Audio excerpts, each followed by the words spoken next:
Welcome to my little tutorial on Essay 1.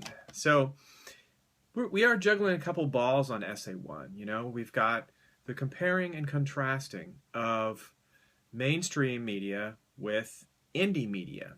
And the directions for Essay 1 goes into that.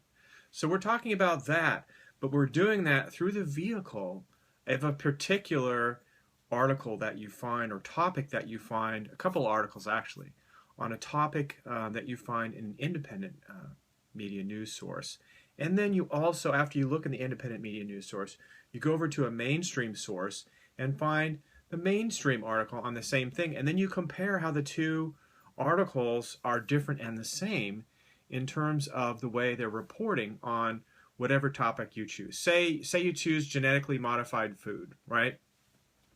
Now, an independent media news site might talk about how Monsanto products, it's not really the genetically modified aspect of it isn't really the main danger in terms of the food.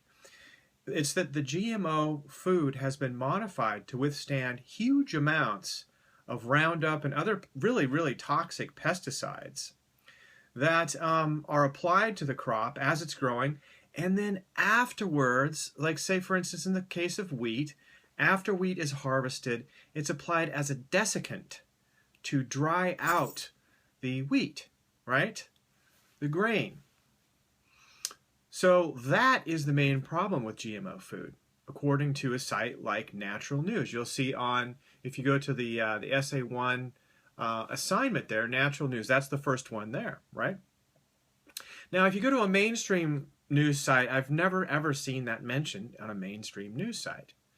And by a mainstream news site, you'll see in the directions what that is. We're talking about, you could choose an article if it's long enough, if it meets the minimum word count that's mentioned in the directions, from say even like CNBC or something like that. But generally speaking, we're talking about print media here, and the way that translates online. If you want to get something online, so with the New York Times, Washington Post. I mean, I've never seen anything even remotely mentioning the dangers associated with the way the GMO crops have been altered to withstand this tremendous amount of pesticides. Now, the interesting thing about Mother Nature is that basically they're spraying it when it's in the ground, when the plants are growing, say wheat for instance, and then it kills all the weeds, but Mother Nature compensates and the weeds gradually build up tolerance to the Roundup. So it requires more and more toxic, super toxic Roundup to kill the same weeds. That's my little dog Isla. She's right here. She's my buddy. Come here, Isla. Come here, sweetie. Come here, say hi. She's a little Basenji. So she's an African dingo, and she's much more photogenic than I am. But here she is again. I think I held her up last time for my general introduction, but she's a real sweetheart. And she's actually related to an ancestor other than the Australian dingo and other than the African wolf. So she's not technically a dog. Isn't that weird? But you can see with the Basenji, why it's not a dog. Because she doesn't behave like a dog, really, very much at all. She doesn't bark. She yodels. She climbs fences like a monkey. She grunts when she wants to go outside like a monkey. So very, very interesting animal. Technically not the same as a dog in terms of the precise, DNA. With that kind of thing, you can get really technical. For instance, did you know the rats in Chernobyl are no longer Norway rats like they used to be because their DNA has been altered by the radiation of Chernobyl to withstand the radiation? So technically their DNA is not Rattus norvicus anymore. It's something else. Anyway, you can see I get carried away with these kinds of things. But that's the nature of Essay 1. I like the minutiae. I like the details. The proof is in the pudding, as it were. And the pudding in this case is, what are you going to support your argument with? You're comparing and contrasting mainstream media with alternative media. Now, you look for details. What is reported, how it's presented, this type of thing. I don't expect a miracle. It's only Essay 1. You're doing a comparison contrast and of the independent and the mainstream media, and you're talking about the topic. Now, the interesting thing about essay one is in your conclusion, you can switch to first person, but be sure not to talk, don't use I, me, my, don't use our, and don't use you or your. That's first and second person. Until the conclusion, you can use first person, but never use in any essay in the class, never use second person, you and your. It's too casual a form of address. If you do it in a higher level class, like a 200 level class at a community college, God forbid at a university or a four-year college, it's just not going to go over well. It's just not good writing. You know, it's very, very casual. Now, journalists are doing it more and more, but they have a more casual, believe it or not, it's more casual to write as a journalist for a newspaper or something like that, or a website, than it is as a student to write an essay. So I'm trying to prepare you so that you do really, really well if you want to go on and, you know, write some essays for some other liberal arts style classes or technical writing. You know, I made my living as a technical writer for 10 years. And so knowing to stay in the right person, the right narrative voice is important in any avenue of writing, whether you're a police officer writing a report, a nurse writing a report. You know, it's helpful to know what narrative voice you should be in for that report. So let's see, anything else I need to go over? Now, when you're looking at these indie news sites, you'll notice that I list quite a few. There's natural news at the top. You don't have to write on a political topic. A lot of people say, oh, I'm not into politics. Well, this assignment doesn't necessitate that you write about politics. In fact, most of the topics are not about politics. They might be about things that politicians use as levers to get what they want, or as corporations use as levers to get the politicians to get what the corporations want.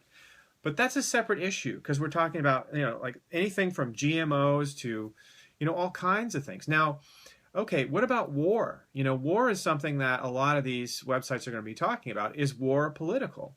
Well, yeah, of course war is political, but for most people that get caught up in wars, paying your taxes, you know, I hate to say it, but about 65% of all taxes at the federal level is going to protection, whether domestically, through domestic kinds of agencies and things like that, having to do with protecting us, or, you know, wars abroad designed to protect us from, you know, threats abroad. And 65%, that's a lot. I mean, I used to live in New York City, and the mafia charged 10% to vendors for protection. Now, of course, that was often protection from the mafia. But, you know, it's interesting. 65%, that's very steep.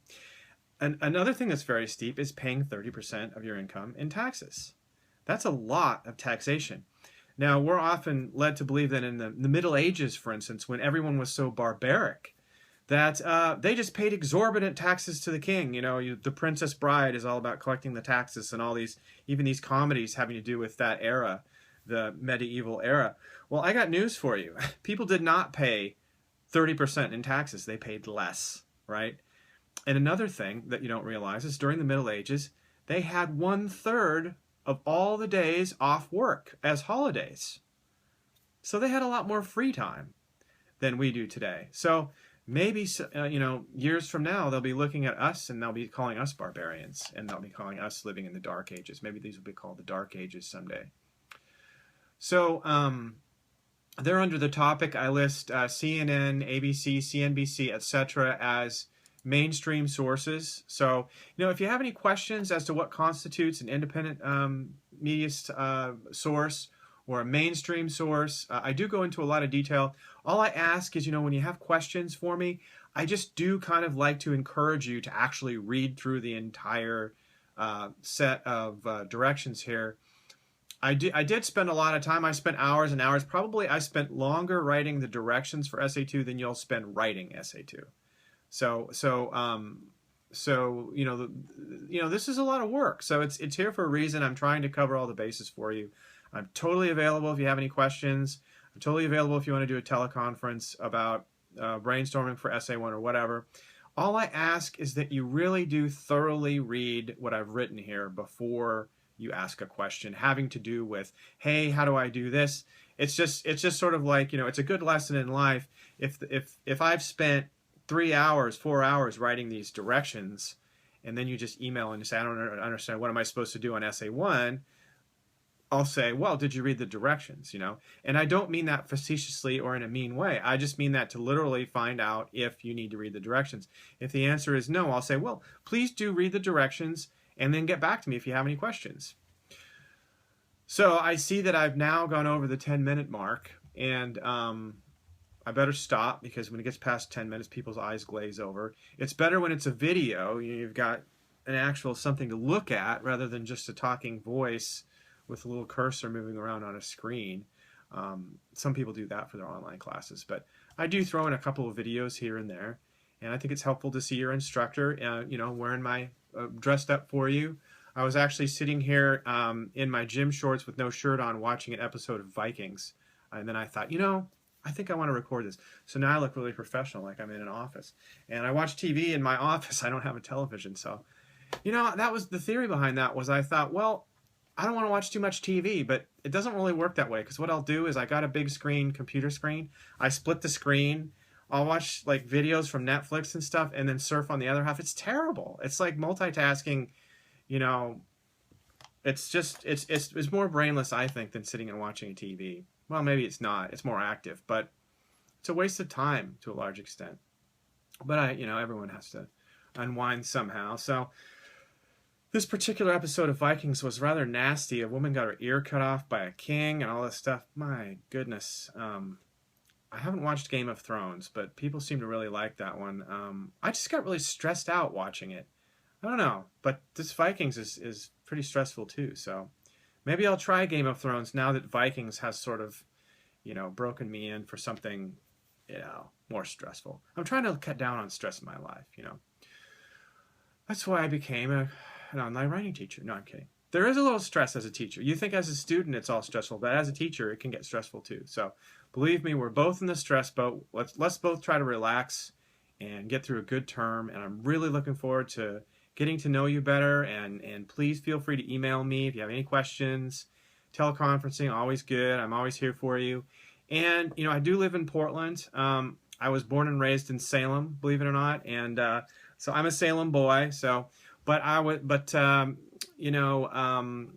moved to Portland, the big city, and that's where I live now. And if you're ever up here, I'm more than happy to meet with you.